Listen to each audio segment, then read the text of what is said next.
Les secrets politiques de Caroline Roux. Bonjour Caroline. Thomas. On commence par l'info politique du jour. C'est ce défi un peu invraisemblable lancé par Arnaud Montebourg au président de la République et au Premier ministre, Manuel Valls, qui n'apprécie pas du tout le petit numéro de son ministre de l'économie. Et hier soir à Matignon, on se posait carrément la question de la démission d'Arnaud Montebourg. Oui, et vu de l'entourage de Manuel Valls, ça donne une phrase très nette.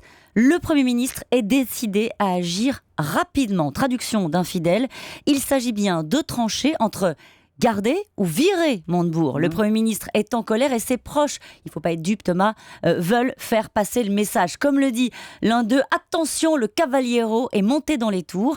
Alors il était déjà un peu tendu par sa dégringolade de 20 points, sans doute dans les sondages. Valls, qui a fait toute sa carrière sur l'autorité, qui a promis la fin des couacs après le départ de Jean-Marc Ayrault, ne peut pas laisser passer. Alors quelle sera sa décision ?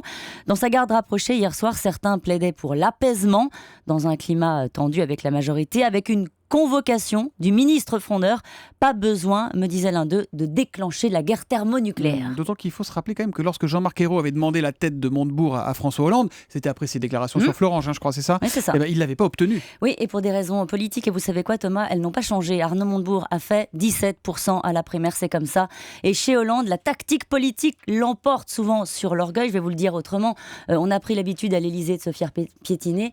À Matignon, c'est nouveau. Et d'ailleurs, hier soir, c'était plutôt temps calme à l'Élysée. Arnaud Montebourg qui pourra réagir pour la première fois à cette sourde colère valsienne, puisque le ministre de l'économie sera tout à l'heure à 8h20 l'invité de Jean-Pierre Elkabbach sur Europe 1.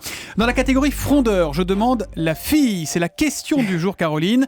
Cécile Duflot va-t-elle se faire oublier après la sortie de son livre ? Au contraire, et elle me le dit elle-même, on va l'entendre. Elle ne laissera pas détricoter son texte sur le logement par le gouvernement. Elle s'est d'ailleurs assurée du soutien d'associations comme la Fondation Abbé Pierre, de quelques députés socialistes et de la mairie de Paris sur la question notamment de l'encadrement des loyers.